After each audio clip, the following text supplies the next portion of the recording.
Ha ha! Ha ha! Ha ha! Ha ha!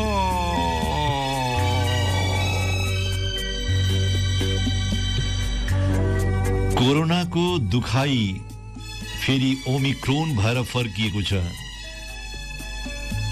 अकथनीय छ दर्दहरू, पीडाहरू।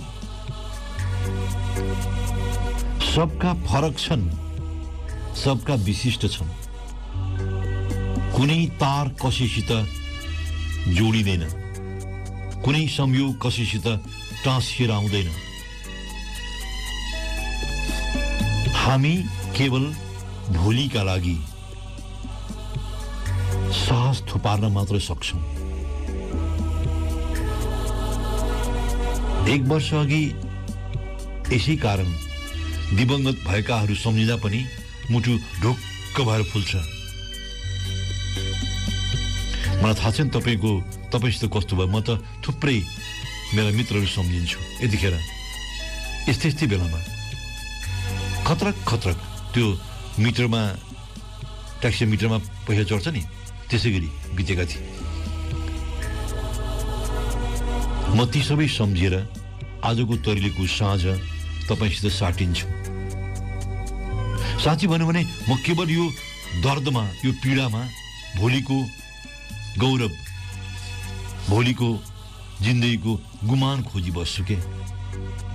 मलाई थाहा छ हताशा विशाल छाल झैं सोहोरिएर आउँछ, निराशा बढ्छ पनि। म तिनै हताशपन, निराशपनमा भोलिको गर्विलो हुने क्षण निर्माण गर्न खोज्छु। भित्र कोरोना यसले निम्त्याएको संकुचन, यसले ल्याउन खोजेको बन्दाबन्दी, सब थोकले दर्द उमार्छ। तर मानव सभ्यतामा मानिसले यो भन्दा भयानकका त्रासदी बिहोरेका छन्, यो भन्दा ठूला कठिनाइहरू बिहोरेका छन्। किनकि तपाईलाई पनि थाहा छ, हामी सबैलाई थाहा छ, यो पीडाले हामीलाई जिन्दगीमा मजबुत मात्रै बनाउने हो, अझ बढी साहसिलो मात्रै बनाउने हो। आज हामीले जीवनसित देखाएको कठोरताले हामीलाई भोलिका लागि मजबुत बनाएको छ। त्यसैले भनिन्छ, आजको पीडाले तपाईलाई असल मानिस साबित गर्न मद्दत गरेको छ। तपाईलाई तपाई भित्रैबाट शुद्ध बनाउन यसले सघाएको छ। त्यसैले भनिएको हो, पीडामा मानिस शुद्ध हुने गर्दछ। कोरोनाको महामारीले मैले धेरैमा जीवनप्रति सजगता भेटेको छु। आफ्नो जीवनलाई आत्मिक यात्रामा मानिसहरूले पुर्याएको भेटेको छु। पीडामा मानिसले यसलाई अस्त्र बनाएका छन्। कठिनतम भन्दा कठिन समयमा जिउने सामल कसरी तयार गर्ने भनेर।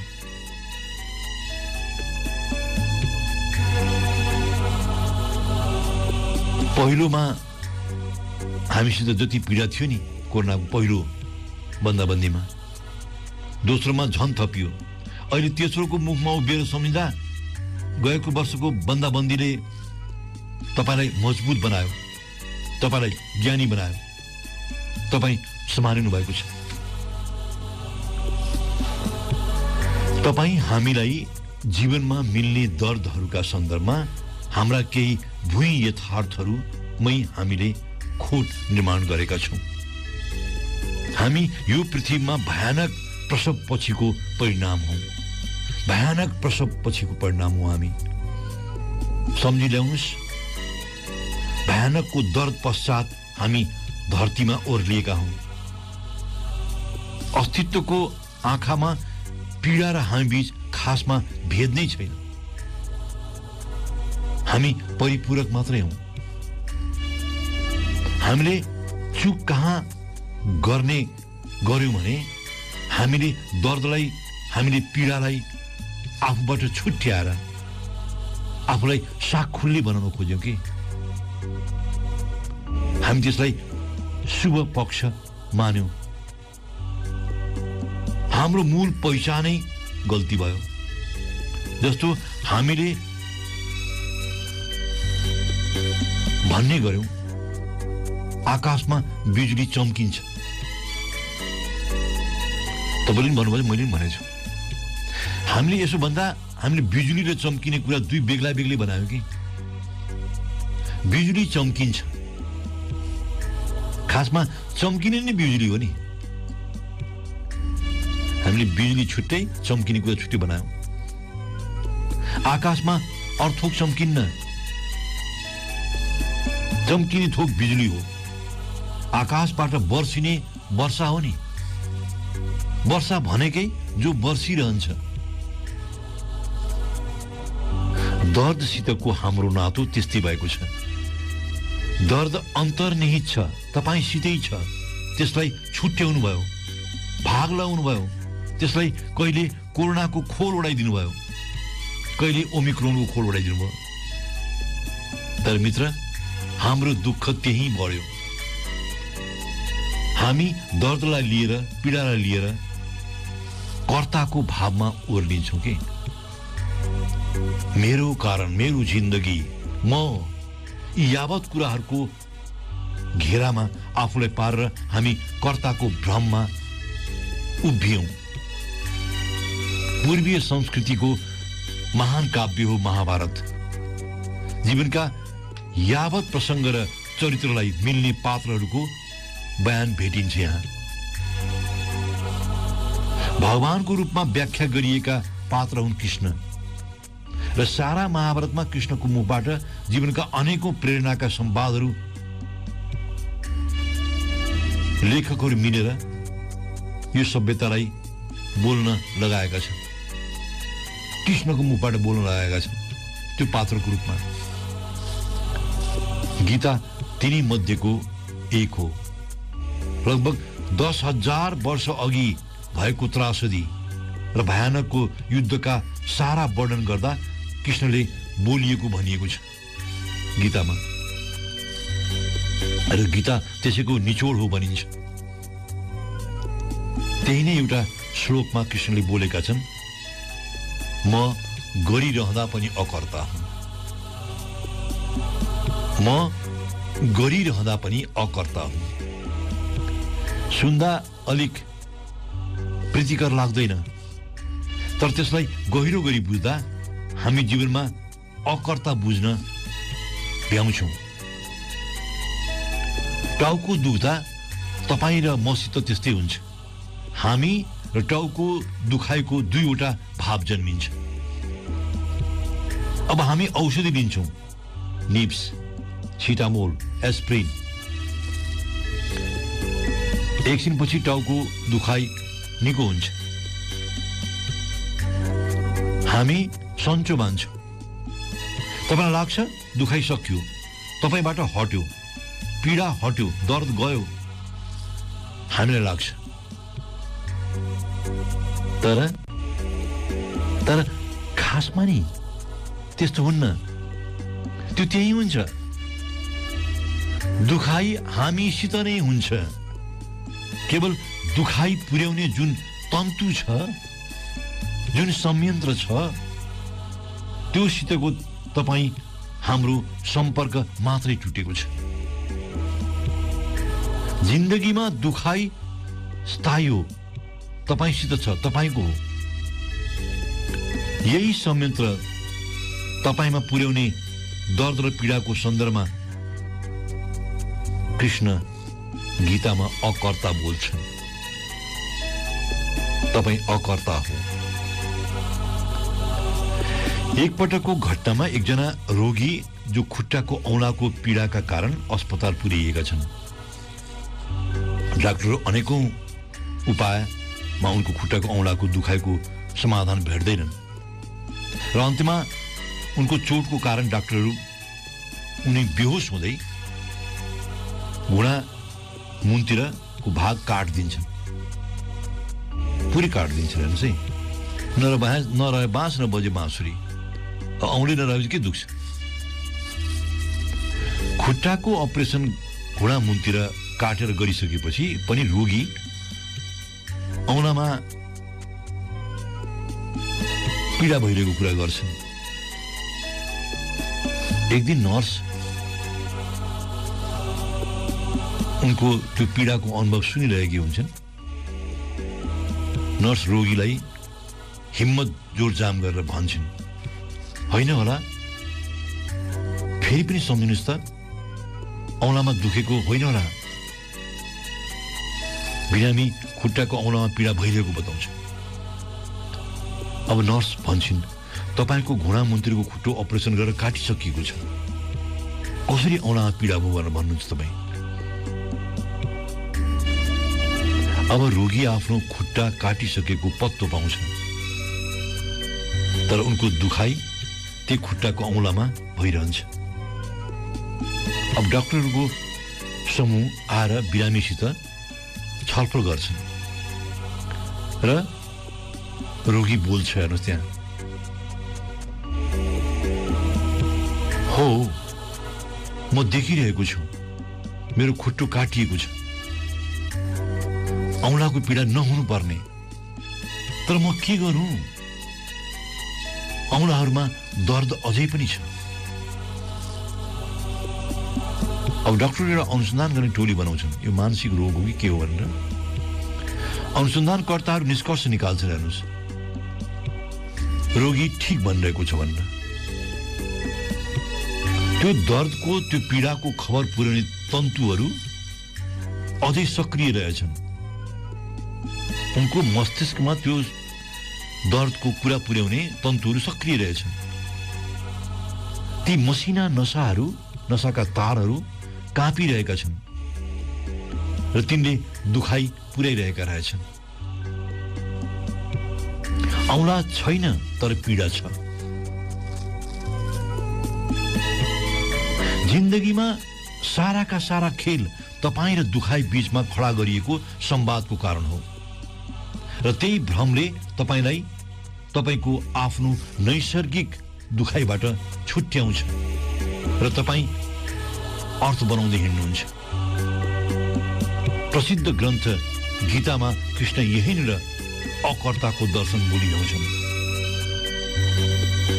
जिन्दगीसित साक्षित्व निर्माण गर्न सिकाउँछन् उनी। मित्र, म यो जाडोमा तपाईँसित जस्तो गहिरो संवादमा किन जोडिन्छु भने कोरोना भयले तपाईँ हामी सबैलाई भएको अन्धकारमा पुर्याउन खोजिराखेछ। तपाईँ पीडाहरू, दर्दहरूलाई अर्थोक भनेर हिँड्न खोज्नुहुन्छ, आफ्नै हिस्साको थोक भनेर। तपाईँ नै हो त्यो दर्द। अर्थोक व्याख्या गर्दा दुखाइ बढेको हो। जसै तपाईँ दुखाइहरूसित आत्मीयता बनाउनुहुन्छ, तपाईँ आफ्नत्व भाव निकाल्नुहुन्छ, पीडाहरू, दर्दहरू ती सब मलुवा हुन्छन्। ती सबसित साक्षित्व बन्न थाल्छ। तपाईँ सुनि बस्नुहुन्छ नि, मजा लाग्छ मलाई, सत्य।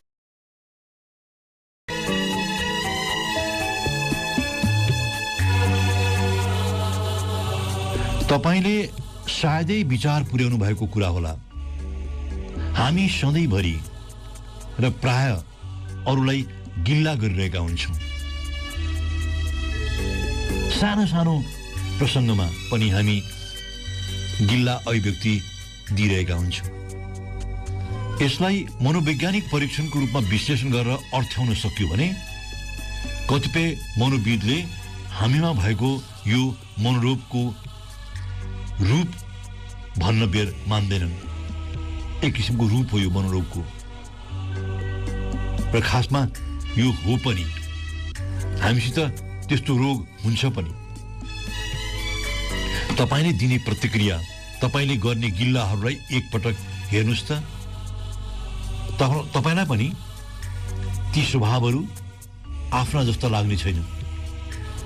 यद्यपि तपाईँ नै त्यो गरिरहनु भएको हुन्छ। कसैले लाएको लुगाप्रति तपाईँको प्रतिक्रिया, कसैको विद्युताप्रति तपाईँको टिप्पणी, अझै कुनै कुरामा तपाईँले जनाउनु हुने प्रतिक्रिया, मानव तपाईँ जन्मजातको प्रतिपक्षको होस्। हामी विषयहरूप्रति जिज्ञासा राख्दैनौँ, वस्तुहरूप्रति जान्ने भाव देखाउन्नौँ, हामी बुझ्ने कोसिस पनि गर्दैनौँ। हामी गिल्लाको शैलीमै ओर्लिन्छौँ र मानौ हामी त्यसको पारखी नै हौँ। तपाईँ हामी बाँचेको यो धरतीमा तपाईँको जानकारी बिना लाखौं घटना भएका छन् मित्र। तपाईलाई मालुम नदी थुप्रै कुरा भएका छन् मित्र। जरुरी छैन तपाईलाई मन पर्ने कुरा मात्र भएका हुन्। जरुरी छैन तपाईलाई सन्तोष पुर्याउने कुरा मात्रै भएका हुन्।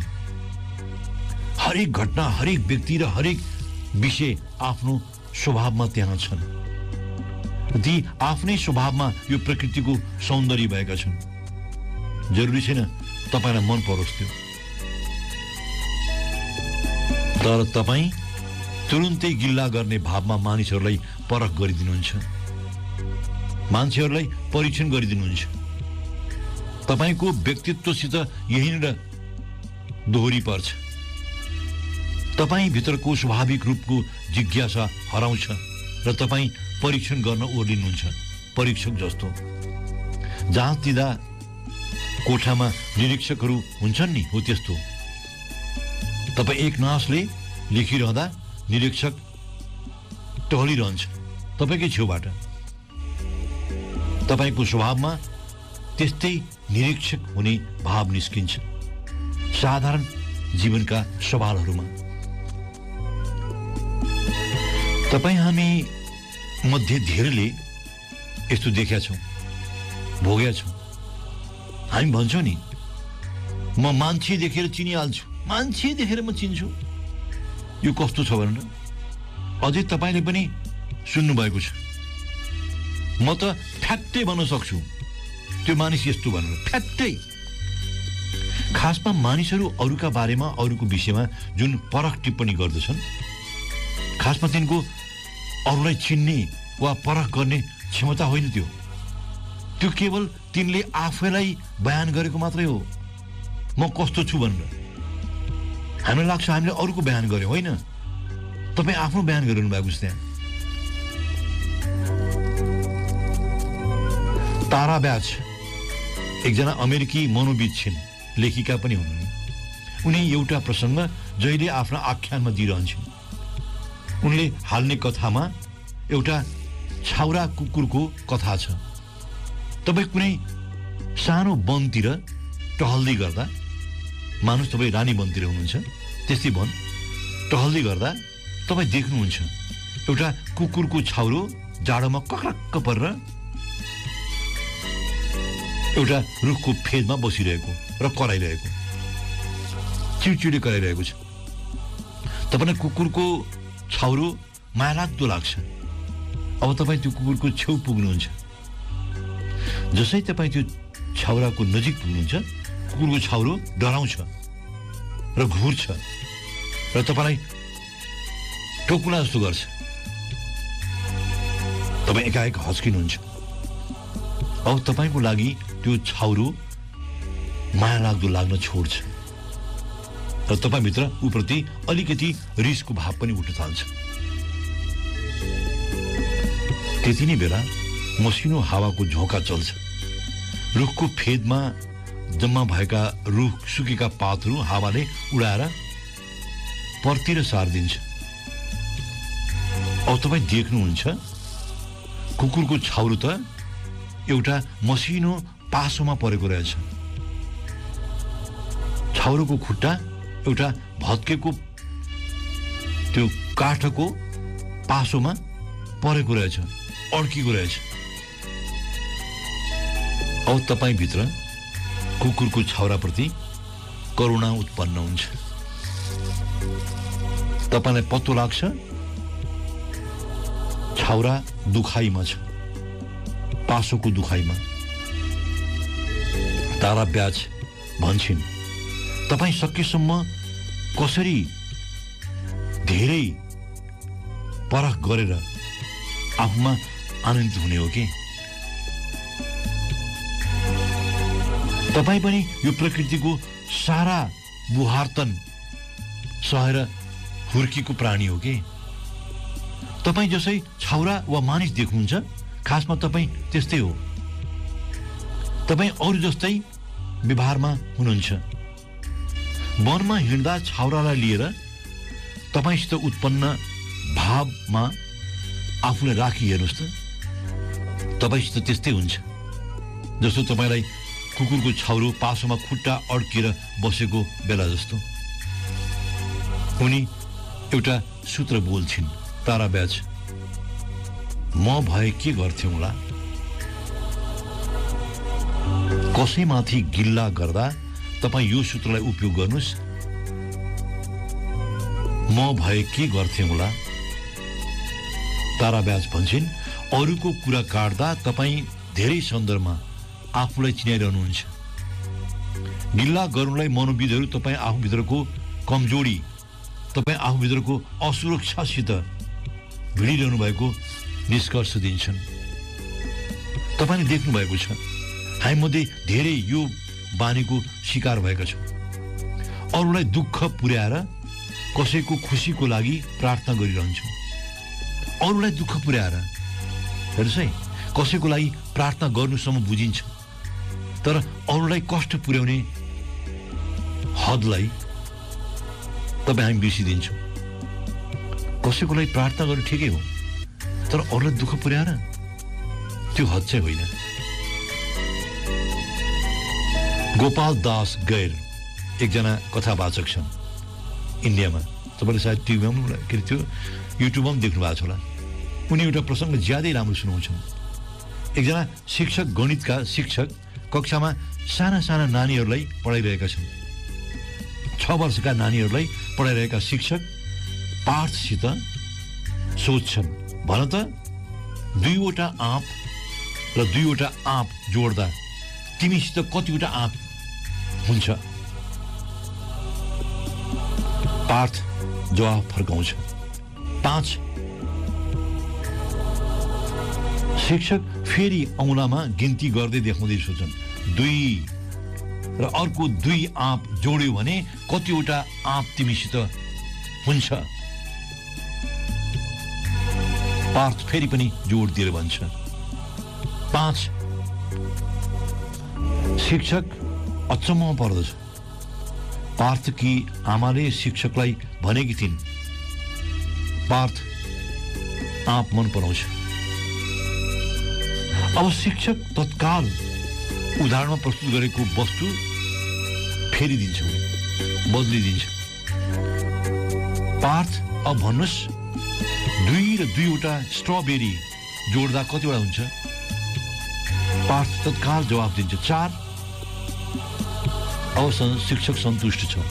पार्थको गणित ज्ञान खराब छैन भन्ने लाग्छ उसलाई। हुनसकोस् आँपसित उसको कुनै बैर होस्, कुनै दुश्मनी होस्। उनी फेरि विषय जोडेर सोध्छन्, पार्थ 2वटा आँप र 2वटा आँप जोड्यो भने तिमीसित कतिवटा आँप हुन्छ? पार्थ यतिखेर फेरि भन्छ, 5। अब शिक्षक रिसाउँछन्, 2वटा स्ट्रबेरी र 2वटा स्ट्रबेरी जोड्दा 4 हुन्छ भने 2वटा आँप र 2वटा आँप जोड्दा कसरी 5 हुन्छ? अब 6 वर्षीय बालक पार्थ भन्छ, सर, किनकि एउटा आँप पहिलादेखि नै मेरो स्कुल ब्यागमा छ नि। अब को गलत भयो त? जो 2 जोड 2 4 हुन्छ भन्ने शिक्षक कि 2 जोड 2 5 हुन्छ भन्ने पार्थ? तपाईँ हामीलाई लाग्न सक्छ कसरी ठिक हुन सक्छ पार्थ? तर पार्थको ब्यागभित्र पहिला देखिने एउटा आँप छ।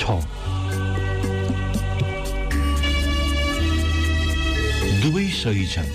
खासमा एउटा प्राविधिक रूपमा सही छन् र अर्को व्यावहारिक रूपमा। शिक्षक प्राविधिक रूपमा गणित जोडिरहेका छन्, पार्थ व्यावहारिक रूपमा आँप जोडिरहेका छन्। हेर्नुहोस् है, गणित जोड्नु र आँप जोड्नुमा फरक छ। हाम्रो जिन्दगीमा पनि उत्पन्न भएका जति पनि द्वन्द्वहरू छन् नि, तिनको स्वभाव पहिचान गर्न नसक्दा हाम्रो सकस बढेको हो। देखिने विषय प्राविधिक सही हो, तर व्यावहारिक सही हुनु भनेको नदेखेको हदसम्मको हो।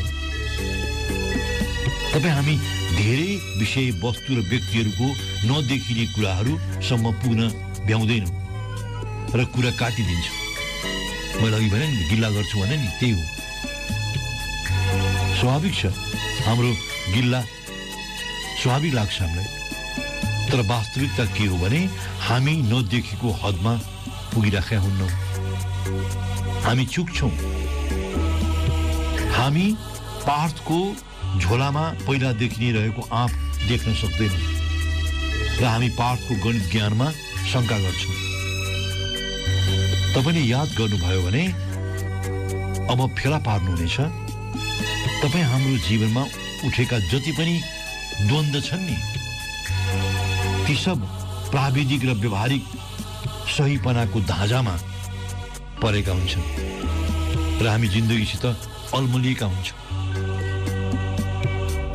हो,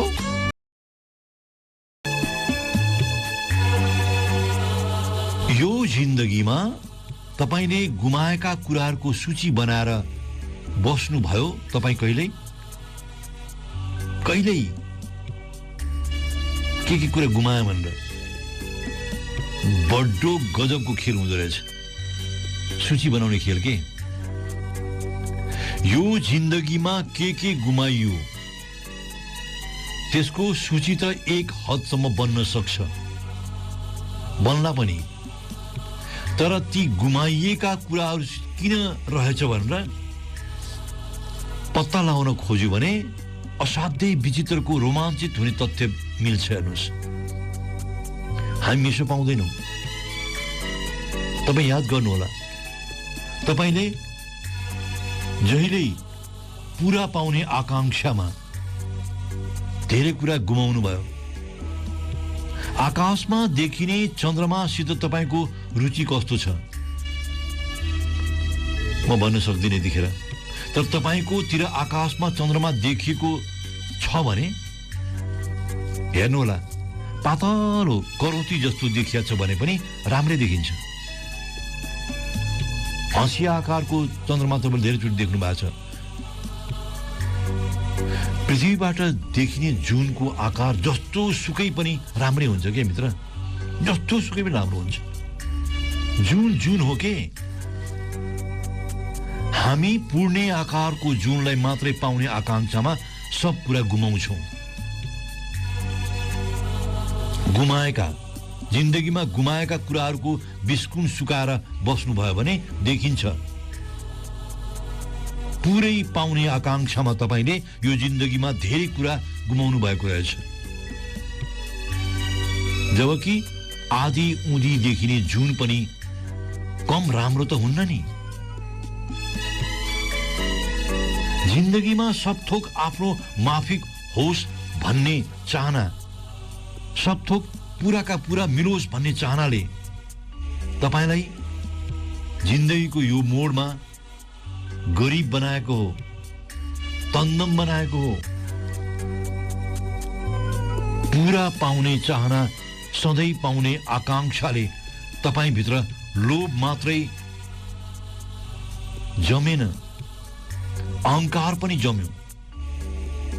तपाईं उत्कण्ठाको भावमा जिन्दगीसित साक्षात्कार गर्न छोड्नुहुन्छ। तपाईंसित लालच कटकटिएर बस्न थाल्यो। लोभले तपाईलाई बन्धुवा बनायो। तपाई आफै बाँचेको प्रकृतिको बरखिलाफ ठोकिनु भयो। प्राकृतिक कुराहरूमा पनि तपाई आफ्नो असहमति देखाउँदै हिँड्नु भयो। एउटा संग्लो र स्वाभाविक जीवनसित तपाईले पटक पटक हस्तक्षेप गर्नुभयो। हामी चुक्यौं।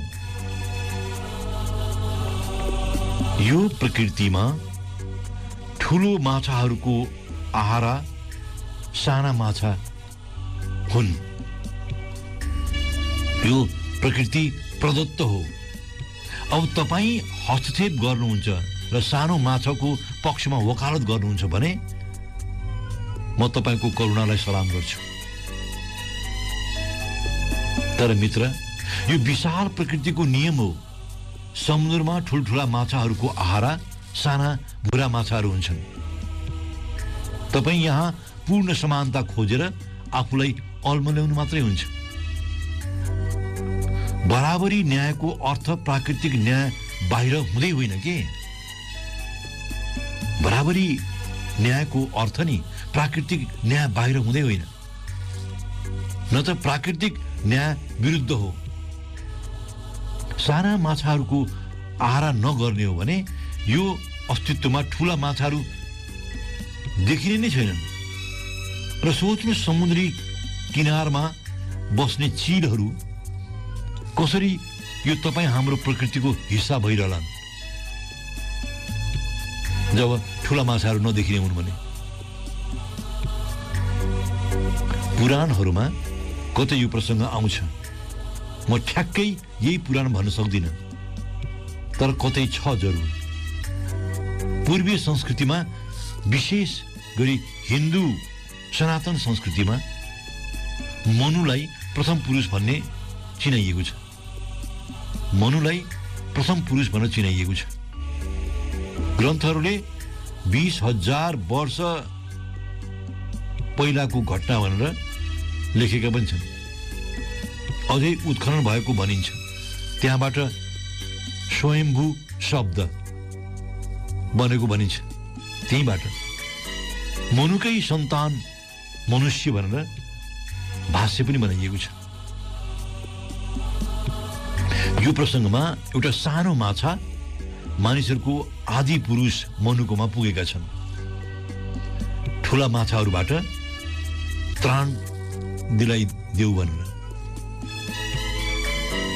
तर जस्तो कि प्राकृतिक न्याय भन्छ, अस्तित्वमा बाँच्नको लागि पनि ठूला माछाले साना माछा खानै पर्छ।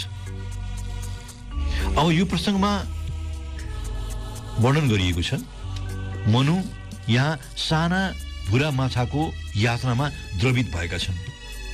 उनी यो ब्रह्माण्डका नियमहरू पनि बिर्सिदिन्छन्। अब मनु भुरा माछालाई वचन दिन्छन् र भन्छन्, म तिमीलाई यो आपतबाट जोगाउँछु। अब भनिन्छ, मनुले आफ्नो हत्केलामा त्यो माछालाई बोकेर उनी सानो सिसाको भाँडामा त्यसलाई जोगाउँछन्, त्यो भुरा माछालाई। अब तिमीलाई कुनै ठुलो माछाले सिद्ध्याउँदैन, ढुक्क हो, तिमी सुरक्षित छौ। यो मनुले माछालाई भनेको कुरा हो। अब केही हप्ता पछिको कुरा हो, त्यो भुरा माछा बढ्दै गयो। उसलाई सानो सिसाको भाँडो नपुग्दो भयो। मनुले माछालाई ठुलो भाँडोमा सार्छन्। अब केही हप्तापछि माछाको आकारमा बढोत्तरी भएपछि मनु माछालाई ठुलो नादमा सार्छन्। अब दिन बित्दै गए, माछा ठुलो हुँदै गयो। सानो पोखरी हुँदै कुण्ड र त्यसपछि खोलामा सार्नु पर्ने भयो। अन्त्यमा उपाय थिएन, मनुले माछालाई समुद्रमा सारी छाडे। अब यहाँ पनि माछा बढ्न छाडेन। उसलाई त समुद्रको पानी पो नपुग्ला जस्तो पो भयो त। अब भनिन्छ, समुद्रमा पानीको बाढीहरू जम्मा हुनुपर्ने हो। बाढीहरू आए, जमिनमा बाढी आउँदा मनुको घर पनि बाँकी रहेन। अब मनु भागेर पहाडको टुप्पोमा पुगेका छन्। अब उनी भगवानसित प्रश्न गर्छन्, होइन मैले कसैप्रति दया देखाउँदा, कसैप्रति करुणा देखाउँदा यस्तो हत्तु बेहोर्नु पर्ने मैले त भुरा माछालाई अलिकति स्रोत पो उपलब्ध गराएको थिएँ त। अब ईश्वर जवाफ दिन्छन्, मनु तिमीले भुरा माछाप्रति देखाएको करुणासम्म ठिक हो, तर जब तिम्रा करुणा लालच हुन थाले, तिमीले प्राकृतिक न्याय प्रणाली बिर्सिन थाल्यो। अतिरिक्त करुणाले विध्वंस मात्रै निम्त्याउँछ, अतिरिक्त करुणाले विध्वंस मात्रै निम्त्याउँछ। एउटा भुरा माछा किन सानो सिसाको भाँडामा आफूलाई खुस पाउँदैन? माछा किन आफ्नो आकारमा खुस हुन सक्दैन? तिम्रा सारा प्रश्नका सूत्रहरू त्यही छन्। यतिखेर मनु अवाक छन्, बोल्नै सक्दैनन्। हामी जिन्दगीसित पुरा खोज्दा भएको गुमाउँछौँ, जबकि चन्द्रमा हँसिया हुँदा पनि राम्रो देखिन्छ, करौँती आकारमा पनि राम्रो देखिन्छ आकाशमा। यो ब्रह्माण्डमा प्राकृतिक स्रोतहरू निश्चित छन्, तर मानवीय आकांक्षा अनन्त छन्। त्यसैले पनि भनिन्छ, जो आफूसित भएकोमा सन्तोष राख्दैन उसले जे भेट्नु पर्ने हो त्यो पनि भेट्न सक्दैन। तपाईँ आफ्नो जीवनमा ययाति चरित्रमा बाँच्न सक्नुहुन्न। ययाति पौराणिक आख्यानहरूमा भोगको प्रतीक चरित्र व्याख्या हुन्छ। ययाति आफ्ना सन्तान दर सन्तानको यौवन मागेर हजारौं वर्षसम्म बाँच्छन्, तर जति बाँच्छ ऊ भित्र त्यति नै भोग बढ्छ।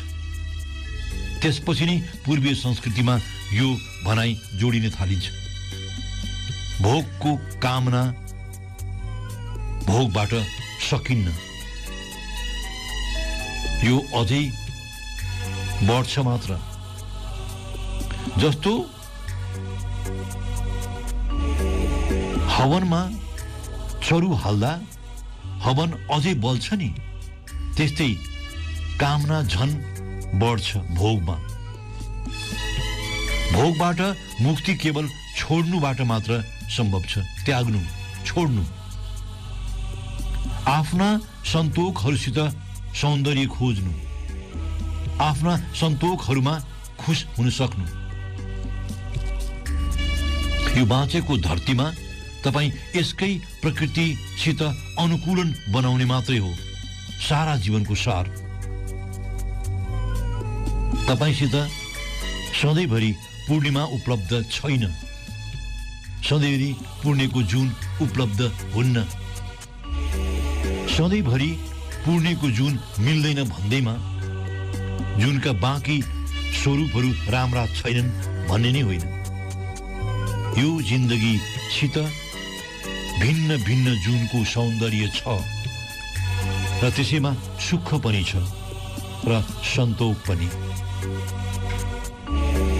हस्, म छुट्यौं। त्यसो भए म भन्छु भिजा।